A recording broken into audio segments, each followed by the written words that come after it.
Welcome to this new automotive news video for Saturday, July 11th, 2026. Today's agenda covers a study showing Stellantis produces some of the least reliable electric cars and Toyota sacrificing the reliability of a legendary model to keep it on the market. We'll also talk about another study conducted on the entire European automotive industry, which provides several particularly interesting new figures and shows that our brands are really going through a critical period. I hope today's topics interest you.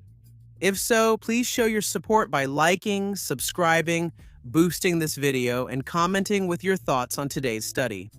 And indeed, we're going to start this video by talking a little bit about the reliability of electric cars. There was a study conducted by the EV channel, which compiles feedback from more than 3,000 electric car owners in Europe. And what comes out of this whole study, unfortunately, does not work in favor of Stellantis, because several of its brands, especially Peugeot, Citroën, Opel, and to a lesser extent DS, are simply among the lowest rated when it comes to reliability. While the average reliability score for other brands is around 9 or 9.1 out of 10, the Stellantis group brands are more around 7 to 7.8.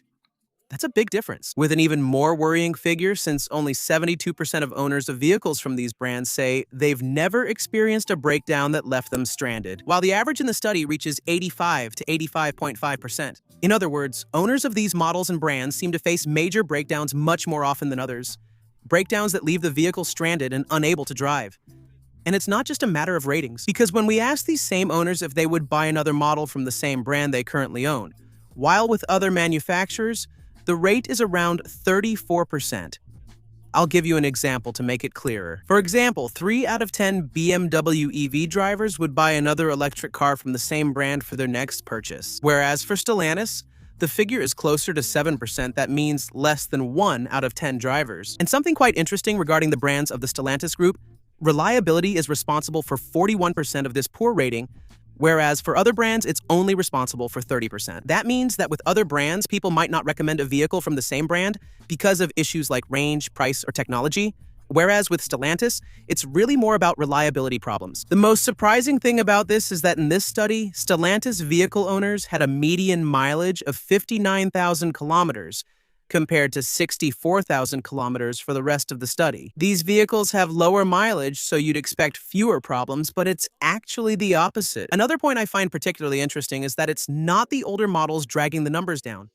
The first Peugeot Eon or even the Citroën CZ actually get pretty good scores, around 9 out of 10. Where things really start to go wrong is with more recent models, like the electric 208, the 2008, the Citroën C4, the Corsa, the Mocha, or even the DS3.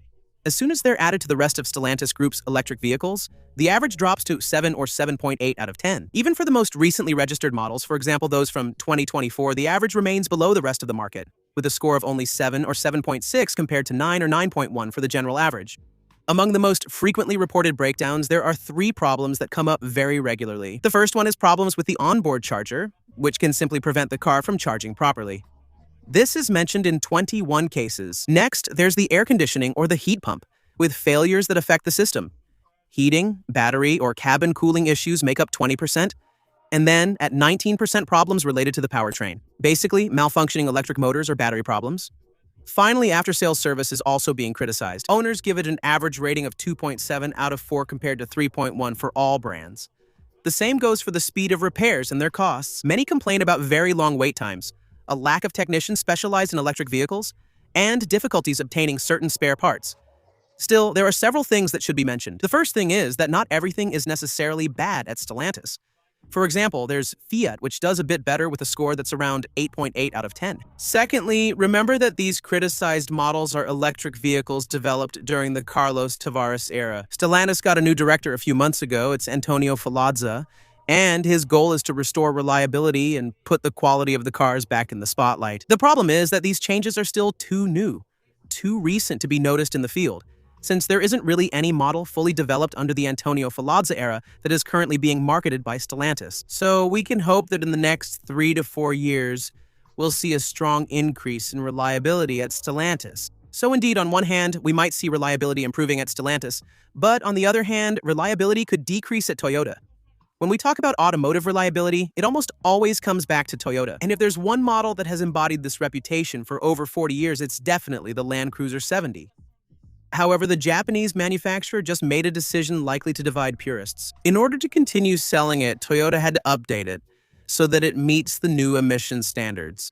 And there are still quite a few new pollution control systems added to this car, which unfortunately may affect its reliability. The first new feature is the introduction of an AdBlue system with a 20-liter tank, a technology designed to reduce pollutant emissions and comply with the Euro 6 standard. This is a first for this mechanically simple model, which may be cause for concern. Another major change is that the legendary 4.5-liter V8 diesel engine is permanently replaced by the 2-liter 4-cylinder turbo diesel engine. It's less prestigious, but above all, it has less torque, even though the power remains almost the same, around 200 horsepower. That's not the only bad news, as the manual transmission is also being replaced by an automatic. More complex, more technological, harder to repair, and above all, probably less suited for off-roading, which is still particularly silly for a vehicle that's meant to be used in especially challenging areas. And finally, one last bit of bad news to top it off.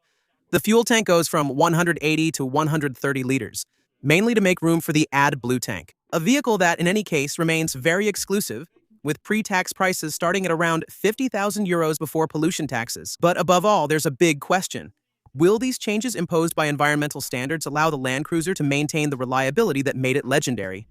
Or does this mark the beginning of a new era? For one of Toyota's most iconic 4x4 essays, if Toyota must update one of its iconic models to continue selling it, it's because the auto industry is changing, and some manufacturers are already paying a heavy price. That's what a new study by BCG, the Boston Consulting Group, reveals. The European automotive industry is going through a major crisis that is actually not very well known to the general public. For example, according to this study, European car manufacturing plants are operating at only 59% of their capacity on average. However, to actually be profitable, they would need to operate at around 80%. The European industry is in total overcapacity. In other words, it could produce 5 to 5.4 million more cars than the market is able to absorb. That's the equivalent of 35 factories out of the 90 currently operating in Europe. Put another way, it means that about a third of European car factories are useless and will probably disappear. France perfectly illustrates this situation. In just a few years, car production went from about 1.7 million cars in 2019 to only 1 million last year. That's why, according to automotive industry experts, factory closures are now considered inevitable. In France, but also in Germany, there are said to be about a dozen European sites already under threat, either with closure or with being sold to Chinese brands. It already started at Volkswagen with its Dresden plant, the closure of the Audi site in Brussels, and the potential closure of 4 other factories in Germany: Hanover, Zwickau, Emden, and Neckarsulm. The other manufacturers are also being forced to scale back. Stellantis plans to reduce its production capacity in Europe by 17%, which is about 800,000 vehicles. BMW will reduce its production capacity from 2.5 to 2.2 million by 2028. So here too, a little more than 10% will disappear. And at Mercedes, production has already dropped by 8%. It's a crisis that started even before the pandemic. At the time, manufacturers had sized their factories for a global market of about 100 million cars per year. Today, forecasts are pointing to a stabilized market of around 90 million vehicles. And according to the Boston Consulting Group, which conducted this study, it is almost impossible, or at least extremely unlikely, that European factories will manage to exceed 60% of their actual production capacity before the 2030s. To avoid closures, several solutions are being considered. Some factories could be converted to manufacturing batteries or components. Others could collaborate with Chinese manufacturers. This is particularly the case with Stellantis, where some factories may be shared with Dongfeng. Nissan will also likely share its English factories with the Chinese manufacturer Chery. Other car factories may be shifted to the defense industry. Mercedes is considering selling a factory to KNDS, a major group known for making Caesar howitzers and Leopard 2 tanks. Volkswagen is negotiating with a company connected to the Iron Dome system. And in France, Renault is already working with Thalys on assembling military drones.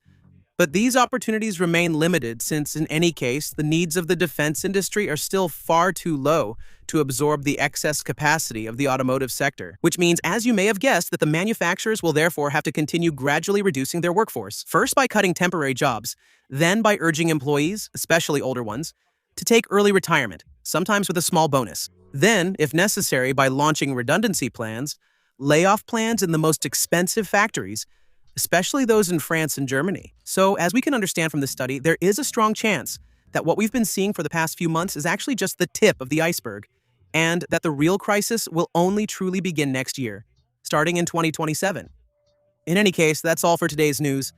I hope you found the video interesting. If that's the case, I'm counting on you, as usual, to show it by liking, subscribing, and possibly supporting through the join button below this video. I'll see you tomorrow for the last one of the week. In the meantime, take care. Bye.